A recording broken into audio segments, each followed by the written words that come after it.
নারায়ণং নমস্কৃত্য নরং চৈব নরোত্তমং দেবীং সরস্বতীং ব্যাসং ততো জয়মুদীরয়েৎ। মহাভারত আদি পর্ব। সুভদ্রা ও অর্জুনের বিবাহ হেতু সত্যভামার দুতিয়ালি, পারিজাত হরণ বৃত্তান্ত এবং সত্যভামার মানভঞ্জন। অর্জুনের দর্শন পেয়ে সুভদ্রা বিমোহিত, চলেছে সত্যভামার সাথে। তবে নিশাকালে সত্রাজিতেরও নন্দিনী একান্তে কহেন কান্তে ভদ্রারও কাহিনী। তোমার ভগিনী ভদ্রা ত্যাজিবেক প্রাণ, তার হেতু আপনি করহ অবধান। যতক্ষণ দেখিয়াছে পার্থের বদন, তিল এক নাহি ছাড়ে আমার সদন। শ্রীকৃষ্ণ কাছে এসেছে সত্যভামা, তাকে জানালো তার বোনের কথা। বলে মোরে অর্জুনেরে দেহপতি করি, না নহে নারী বধ দিব তোমার উপরি। গোবিন্দ বলেন আমি ভাবিতেছি মনে, আসিয়াছে অর্জুন এখানে বহুদিনে। কোন ধনে সম্ভোষ করিব অর্জুনেরে, ভালো হইল সুভদ্রারে দান দিব তারে। করাইব বিবাহ দোহার যে প্রকার, আজি নিশা তুমি বোধ করাহ ভদ্রার। সত্যভামা বলে নহে বিলম্বের কথা, আজি নিশা পার্থ বিনা মরিবে সর্বথা। গোবিন্দ বলেন যে আমার সাধ্য নাই, করো গিয়া যেমনে সংকট নাহি হয়। শ্রীকৃষ্ণ সম্মতি জানিয়ে দিলেন। সত্যভামা বুঝি তারে কৃষ্ণের সম্মতি, লইয়া যান সুভদ্রায় যথা পার্থরথী। দুয়ার করিয়া বন্ধ কনক কপাটে, শুইয়া আছেন পার্থ রত্নময় খাটে। সত্যভামা চলেছে সেইখানে যেখানে অর্জুন বিশ্রাম করছে। অর্জুন অর্জুন বলি ডাকিলা শ্রীমতী, কে তুমি বলিয়া জিজ্ঞাসেন মহামতি। সত্যভামা বলিলেন সত্রাজিত সুতা, ঘুচাও কপাট কিছু আছে গুপ্ত কথা। অর্জুন বলেন হইল অর্ধেক রজনী, এত রাত্রে আইলেন কি হেতু আপনি। রাত্রিবেলা গিয়েছে তাই অর্জুন বলছে এত রাত্রি হয়েছে আপনি এখন এখানে এসেছেন। যদি কার্য ছিল তবু পাঠাইলে দূতে, আজ্ঞা মাত্রে তথায় যাইতাম অগ্রেতে। ইহা না হয় করিয়া তুমি আইলা আপনি, যে আজ্ঞা করিবা কাল করিব তখনই। সত্যভামা বলেন যে দ্রুত কর্ম নয়, সে কারণে আইলাম তোমার আলয়। এটা দূতের কাজ নয়, সেই জন্যেই আমি নিজে এসেছি তোমার কাছে। তোমার কষ্টের কথা শুনিয়া শ্রবণে, না হইল নিদ্রা মম মহাতাপ মনে। এক ভার্যা পঞ্চ ভাই কি সুখ দিবস, সেই হেতু দ্বাদশ বৎসর বনবাস। সেই হেতু আইলাম হৃদয়ে বিচারি, আমি দিব পরমা সুন্দরী এক নারী। অর্জুন বলেন এত স্নেহ কর মোরে, পালিব সকল আজ্ঞা গোবিন্দ গোচরে। আগামীকাল আমি সমস্ত কথা শুনে চলব শ্রীকৃষ্ণের সাথে। সত্যভামা বলিলেন বিলম্বে কি কাজ, গান্ধর্ব বিবাহ কর রজনীর মাঝ। পার্থ বলিলেন কহ অদ্ভুত কথা, কে বা সে সুন্দরী হয় কাহার দুহিতা। না জানিয়া না শুনিয়া তদন্ত তাহার, বিবাহ করিতে বলো কেমন বিচার। সত্যভামা বলিলেন খুলুন দুয়ার, আনিয়াছি কন্যা দেখো চক্ষে আপনার। যদুকুলে জন্ম কন্যা প্রথম যৌবনী, বিদ্যুৎ বরণী রূপে ত্রৈলোক্য মোহিনী। অর্জুন বলেন এ কি আমার শকতি, বলভদ্র জনার্দন যদুকুলপতি। তাদের আজ্ঞাতে আমি লইব যাদবী, লজ্জা দিতে মোরে চাহ কি গো মহাদেবী। সত্যভামা পরিচয় দিয়েছে, দরজা খোলো, যদুকুলের মেয়ে। যেখানে যদুকুলপতি শ্রীকৃষ্ণ বলরাম এরা রয়েছে, তাদের মধ্যে আমি এই সমস্ত কাজ কিভাবে করতে পারি। দেবী বলিলেন ইহা বলিব কেমনে, মনো বান্ধিয়াছে কৃষ্ণা ঔষধের গুণে। পাঞ্চালের কন্যা জানে মহৌষধি গাছ, এক তিল পঞ্চস্বামী নাহি ছাড়ে পাঁচ। যে লোভে নারদ বাক্য করিলা হেলন, দ্বাদশ বৎসর ভ্রমিতেছ বনে বন। ইহাতে তোমার লজ্জা কিছু নাহি হয়, কি মতে করিবা বিভা দ্রৌপদীর ভয়। পার্থ বলিলেন দেবী নিন্দ দ্রৌপদী, ত্রিজগৎ জানে খ্যাত তব মহৌষধি। ১৬০০ সহস্র যে অষ্টপাটরানী, সভা হইতে কোন গুণে তুমি সোহাগিনী। অপুত্রাকে রূপহীনা হীনকুল জাত, রুক্মিণী প্রভৃতি কন্যা পাটরানী সাত, ঔষধের গুণে হরি তোমারে ডরান, তোমার সাক্ষাতে চক্ষে অন্য নাহি যান। দিব্যরত্ন বসন ভূষণ অলঙ্কার, যেখানে জাপান কৃষ্ণ সকলই তোমার, অন্যজনে দিলে তুমি পরাণ না ধরো, কহ মহাদেবী ইহা কোন গুণে করো। রুক্মিণীরে দেন কৃষ্ণ এক পারিজাত, তাহাতে করিলে যাহা জগতে বিখ্যাত। জন্মেজয় জিজ্ঞাসেন মুনির সদনে, কহ শুনি পারিজাত হরণ কেমনে। হে দেবী, দ্রৌপদীর মহৌষধি আছে, কিন্তু সে তো আপনার কাছেও আছে। শ্রীকৃষ্ণ তো আপনার সামনে অন্য কারোর দিকে চাই না। একবার রুক্মিণীকে এক পারিজাত নিয়ে এসে দিয়েছিলেন শ্রীকৃষ্ণ, আর তারপরে যা হয়েছে তা তো সকলেই জানে। জন্মেজয় জিজ্ঞাসেন মুনির সদনে, কহ শুনি পারিজাত হরণ কেমনে। এবার আবার জন্মেজয় সেই পারিজাত হরণ বৃত্তান্ত শ্রবণ করবে। কি হেতু হইল দ্বন্দ্ব রুক্মিণী সহিত, শুনিবারে ইচ্ছা হয় ইহার চরিত। মুনি কহে শুনো কুরুবংশ চূড়ামণি, পারিজাত হরণের অপূর্ব কাহিনী। এককালে নারায়ণ বিহার কারণ, করিলেন রৈবতক পর্বতে গমন। হেনকালে নারদ তথায় উপনীত, বাজায়ে সুনাদ বীণা কৃষ্ণ গুণগীত। পারিজাত পুষ্প ছিল বীণারও বন্ধন, গোবিন্দের হস্তেতে দিলেন তপোধন। পরম সুন্দর পুষ্প দেবেরও দুর্লভ, যোজন পর্যন্ত যায় যাহার সৌরভ। দেখি আনন্দিত চিত্ত হইয়া ঋষিকেশ, পুষ্প দিয়া রুক্মিণীরে করেন সুবেশ। একে তো রুক্মিণী দেবী ত্রৈলোক্য মোহিনী, পারিজাত সুবেশে সফিল সভা যিনি। একবার রৈবতক পর্বতে শ্রীকৃষ্ণের কাছে এসেছিলেন নারদ মুনি, এবং নারদ মুনি শ্রীকৃষ্ণকে তার বীণা থেকে পারিজাত পুষ্প গোবিন্দের হাতে দিয়েছিলেন। অনাদিরাদি গোবিন্দ তখন সেই পুষ্প রুক্মিণী দেবীকে দেন। পারিজাত ফুলের শোভায় রুক্মিণীর সৌন্দর্য যেন আরও বেড়ে গেল। নারদ ক্ষণেক করি কথোপকথন, বিদায় লইয়া চলিলেন তপোধন। কলহে সানন্দ বর ব্রহ্মার নন্দন, মুনিপথে যাইতে চিন্তেন মনে মন। সত্যভামা আগে কহি পারিজাত কথা, শুনিয়া কি বলে দেখি সত্রাজিৎ সুতা। ফিরে যাচ্ছিল নারদ সেখান থেকে, যেতে যেতে ভাবল যাই সত্যভামার কাছে একবার পারিজাত এই ফুলের কথা বলে আসি, দেখি উনি কি বলে। এত চিন্তি গিয়া মুনি দ্বারকা নগর, সত্যভামা গৃহে উপনীত তরাপর। মুনি দেখে সত্যভামা করিলা বন্ধন, পাদ্য অর্ঘ্য অর্পিলেন বসিতে আসন। কোথায় আছিলা বলি জিজ্ঞাসেন সতী, কহেন করুণ বাক্য মুনি মহামতি। আজি গিয়াছিলাম যে ইন্দ্রের নগর, পুষ্প দিয়ে আমারই পুজিল পুরন্দর। নরের অদৃষ্ট পূর্ব দেবেরও দুর্লভ, দিল ইন্দ্র মোরে বহু করিয়া গৌরব। আজ আমি ইন্দ্রলোকে গিয়েছিলাম পুরন্দরের কাছে, নারদ মুনি বলছেন সত্যভামাকে। ইন্দ্র তখন আমাকে পাদ্য অর্ঘ্য দিলেন, পূজা করলেন, এবং দেবতাদের কাছে যা গৌরবে সেই পারিজাত পুষ্প আমাকে গৌরব সহকারে দিলেন।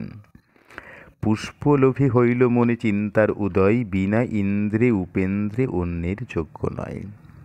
সেই পুষ্প দেখে তখন আমি মনে করলাম এই পুষ্প তো ইন্দ্র ছাড়া অন্য কারোর যোগ্য নয়। সে কারণে পুষ্প আমি দিলাম কৃষ্ণেরে। পুষ্প দেখি শ্রী গোবিন্দ সানন্দ অন্তরে, সেই পুষ্প এনে আমি সেই জন্যে কৃষ্ণকে দান করলাম। সেই ক্ষণে রুক্মিণীরে আনি জগন্নাথ, সহস্তে ভূষণ করিলেন পারিজাত। আর সেই পুষ্প তখন জগন্নাথ নিজের হাতে রুক্মিণীর মাথায় পরিয়ে দিলেন। সে পুষ্পে ভূষিবা মাত্র ভীষ্মক দুহিতা, রূপে ত্রৈলোক্যের নারী করিলা বিচিতা। সবা হইতে প্রেয়সী তোমারে আমি জানি, এবে জানিলাম কৃষ্ণ প্রেয়সী রুক্মিণী। আমি তো এতদিন ধরে জানতাম তুমিই সবার প্রিয়, শ্রীকৃষ্ণের কাছে সর্বশ্রেষ্ঠ রানী তুমি, কিন্তু আজ মনে হলো যে না, রুক্মিণী হয়তো শ্রেষ্ঠ। কলহপ্রিয় নারদ মুনি জানিয়ে গেল সত্যবতীর কাছে এত কথা। মুনির এতেক বাক্য শুনিয়া সুন্দরী চিত্তের পুত্তলি প্রায় রহে মান করি ছিঁড়িয়া ফেলিল কণ্ঠে ছিল যেই হার ঘুচাইয়া ফেলেন অঙ্গের অলঙ্কার ছিঁড়িল পুষ্পের মাল্য খসিল কুন্তল হাহাকার করিয়া পড়েন ভূমিতল সতীর দেখিয়া কষ্ট মনে মনে হাসি রৈবতক পর্বতেতে যান বেগে ঋষি রুক্মিণীর গৃহে কৃষ্ণ করেন ভোজন হেনকালে উপনীত তথা তপোধন। সত্যভামাকে রাগিয়ে দিয়ে উনি আবার চলে গেছেন সেই রৈবতক পর্বতে, সেই রুক্মিণীর গৃহে যেখানে শ্রীকৃষ্ণ ভোজন করছেন। গোবিন্দ কহেন মুনি কহ সমাচার পুনঃ হেথা কি হেতু আগমন তোমার। মুনি বলে অবধান শ্রীমধুসূদন দ্বারকা নগরে গিয়াছিলাম এখন। সত্যভামা জিজ্ঞাসিল তোমার বারতা প্রসঙ্গে প্রসঙ্গে হইল পারিজাত কথা। এমতো হইবে বলি জানিব কেমনে রুক্মিণীর ধীরা পুষ্প শুনিয়া শ্রবণে। সেই ক্ষণে মূর্ছাপন্ন পড়িল ধরণী হাহাকার করিয়া কান্দয়ে উচ্চধ্বনি। শ্রীকৃষ্ণ জিজ্ঞেস করছেন নারদ মুনিকে আবার এলেন কি ব্যাপার। মুনি বলছেন আমি দ্বারকা নগরে গিয়েছিলাম, সত্যভামার সাথে কথা হলো, কথায় কথায় পারিজাত ফুলের কথা হলো এবং উনি যখনই জানতে পারলেন পারিজাত পুষ্প আপনি রুক্মিণীর গলায় পরিয়ে দিয়েছেন তখন সে খুব ব্যথিত হলো এবং কান্নাকাটি শুরু করলো। ছিঁড়িয়া ফেলিল যত বসনভূষণ কপালে প্রহার হস্ত করে ঘনে ঘন। সব সখীগণ মিলে করো এ প্রবোধ না শুনিয়ে কিছুই দ্বিগুণ করে ক্রোধ। প্রাণ যাক এই মাত্র ডাকে দেখিয়া এলাম শীঘ্র কহিতে তোমাকে। আর সেই কথাই আমি আপনাকে বলতে এসেছি। শুনিয়া গোবিন্দ চিত্ত হইল বিস্ময় কি করিব কি হইবে চিন্তেন হৃদয়। পারিজাত পুষ্প হেতু অনর্থ ভাবিয়া রুক্মিণীরে শ্রীকৃষ্ণ কহেন প্রবোধিয়া। কি করিব বিদর্ভী আপনি করো ক্ষমা যেমন চরিত্র তুমি জানো সত্যভামা। ক্রোধেতে আপন প্রাণ ছাড়িবারে পারে তোমার প্রসাদ হইল দেহ পুষ্প তারে। শুনিয়া রুক্মিণী হইলেন বড় দুঃখী গোবিন্দেরে কহেন হইয়া অধমুখী। দিয়া পুষ্পরাজ পুনঃ লইবা মুরারি সহজে দুর্ভাগা আমি কি করিতে পারি। আপনি পুষ্প দিয়ে যদি আপনি আবার নিয়ে নেন তাহলে আমি বা কি করতে পারি বলুন। মোরে পুষ্প দিলা বলি পুরিছে অন্তরে মরুক পুরিয়া কেন পুষ্প দিব তারে। ও যদি জ্বলে যায় আমাকে ফুল দিয়েছেন বলে তাহলে জ্বলে যেতে দিন, আমি তাকে কেন ফুল দেব। রুক্মিণীর বাক্য শুনিয়া চিন্তেন শ্রীহরি নারদের জিজ্ঞাসেন বৃত্তান্ত বিবরী। কোথায় পাইলা পুষ্প কহ মুনিবর নারদ কহেন আছে স্বর্গে তরুবর। ইন্দ্রের রক্ষকগণ করো এ রক্ষণ তাহাতে নন্দন বন করো এ শোভন। মাগিয়া পাঠাও পুষ্প সহস্র লোচনে তব নাম শুনিলে দিবেন সেই ক্ষণে। গোবিন্দ বলেন তুমি যাহো তুমি তথা মোর নাম লইয়া ইন্দ্রে কহ এই কথা। ক্ষীরদ মথনে পুষ্প হয়েছে উৎপত্তি একা তুমি ভোগ করো কেন সচিপতি। দেহ পারিজাত যে আমার ভাগ আছে না দিলে সহজে পুষ্প দুঃখ পাবে পাছে। প্রথমেতে সম্প্রীতি মাগিহ তপোধন না দিলে এসব পিছে কহিবা তখন। এত বলে কৃষ্ণ করি নারদে প্রেরণ দ্বারাবতী যান সত্যভামার কারণ। অনাদির আদি গোবিন্দ তিনি তো সব জানেন, তাও নারদকে পাঠিয়ে দিলেন ইন্দ্রের কাছে পারিজাত পুষ্প নিয়ে আসার জন্য। উনি চললেন সত্যভামার কাছে। পড়িয়াছে সত্যভামা ভূমির উপর মুক্ত কেশে গড়াগড়ি ধুলায় ধূসর। বসন ভুজন ভিজে নয়নের জলে শশীকলা যেমন পতিতা ভূমিতলে। চতুর্দিকে ব্যজন করিয়া সখীগণ সুগন্ধ সলিলে সিঞ্চে চাপয়ে চরণ। সঘনে নিঃশ্বাস বহে হস্ত দিয়া নাকে দেখিয়া কৃষ্ণের অশ্রু নয়নে না থাকে। আপনি ব্যজনী লইয়া সখী হস্ত হইতে মন্দ মন্দ বায়ু কৃষ্ণ লাগিলা করিতে। গোবিন্দের আগমনে উজ্জ্বল হইল ধাম ষড়ঋতু লইয়া যান উপনীত কাম। আমোদিত হইল গৃহ অঙ্গের সৌরভে সহস্র সহস্র অলি ধাই ভুভ রবে। অচেতন ছিল সখী পাইল চেতন সৌরভে জানিল গৃহে কৃষ্ণ আগমন। শ্রীকৃষ্ণ গিয়েছে সেখানে, অনুভব করতে পেরেছেন সত্যভামা। উচ্চৈশ্বরে কাঁদে ক্রোধে চক্ষু নাহি মেলে ক্ষণেক থাকিয়া সব সখীগণে বলে। কে দেহ আমার অঙ্গ হুতাশন প্রায় রুক্মিণীর পতি কি বা আইল হেথায়। আমার অঙ্গ কেন জ্বলে যাচ্ছে, সখীদের ডেকে বলছে, এখানে কি রুক্মিণীর পতি এসেছে? এত বললে শিরে বারে কঙ্কনের ঘাত, দুই হস্তে হস্ত ধরিলেন জগন্নাথ। কেন হেন বল রুক্মিণীর পতি বলি, সত্যভম প্রাণ আমি, চাহ চক্ষু মেলি। তুমি আমাকে কেন রুক্মিণীর পতি বলে ডাকছো? আমি তো সত্যভামার প্রাণ, তুমি চোখ মেলে একবার তাকিয়ে দেখো। আমার কি অপরাধ না পাই ভাবিয়া, কি হেতু এতে কষ্ট দাও প্রাণপ্রিয়া। এত বলি কৃষ্ণ বসাইলেন ধরিয়া, মুখ মুছাইলেন আপন বস্ত্র দিয়া। গোবিন্দের এতেক বিনয় বাক্য শুনি, কাঁদিতে কাঁদিতে কহে আধো আধো বাণী। মুখেতে তোমার সুধা হৃদয়ে নিষ্ঠুর, এবে জানিলাম তুমি কত বড় ক্রূর। পারিজাত পুষ্পরাজ অতুল সুবাস, রুক্মিণীর দিলা মোরে করিয়া নিরাশ। কার শক্তি সহিবে এতেকু অপমান, এক্ষণে ত্যাজিব প্রাণ তোমা বিদ্যমান। গোবিন্দ কহেন প্রিয়ে ত্যাজহ বিলাপ, কোন দ্রব্য পারিজাত চিত্ত এত তাপ। শ্রীকৃষ্ণ বলছেন, পারিজাত কি এমন জিনিস যা তোমার মধ্যে এত তাপ তৈরি করলো? এক পুষ্প হেতু তব ক্রোধ হইয়াছে, তোমারে আনিয়া দিব পুষ্প সহ গাছে। শুনি সত্যভামা দেবী উল্লাসিত মন, হাসিয়া কহেন কৃষ্ণে মিলিয়া নয়ন। শ্রীকৃষ্ণ তখন বলছেন, একটা পুষ্প দিয়েছি তাতেই তোমার এত ক্রোধ? আমি তোমাকে পারিজাত পুষ্প সহ গাছ এনে দেব। এত সমস্ত কথা বলার পর তারপরে দেবীর মন উল্লাসিত হয়েছে। আসনে বসাইলেন উঠি যদুনাথে, চরণ প্রক্ষালিলেন সুগন্ধি জলেতে। ভোজন করান কৃষ্ণে পরম হরিষে, তাম্বুল যোগান দেবী বসি বাম পাশে। রত্নময় পালঙ্কেতে করিয়া শয়ন, আনন্দে রজনী বঞ্চিলেন দুইজন। প্রভাতে উঠিয়া কৃষ্ণ কইল স্নান দান, হেনকালে উপনীত মুনি ঢেকে যান। আবার সেখানে নারদ মুনি এসে উপস্থিত হয়েছে। কহলহ বিদ্যায় বিজ্ঞ দ্বন্দ্ব প্রিয় ঋষি, কহেন কৃষ্ণের আগে গদগদ ভাসি। কি আর কহিব কথা কহিবারে লাজ, যতেক কহিল মোরে শুনো দেবরাজ। শুনো শুনো দেবগণ কথন অদ্ভুত, নারদ আইল লয়ে গোপালের দুধ। দেবের দুর্লভ পারিজাত পুষ্পরাজ, মানুষের হেতু মাগে মুখে নাহি লাজ। এত অহংকার কেন গোপালের হইল, পূর্বের বৃত্তান্ত বুঝি সব পাশরিল।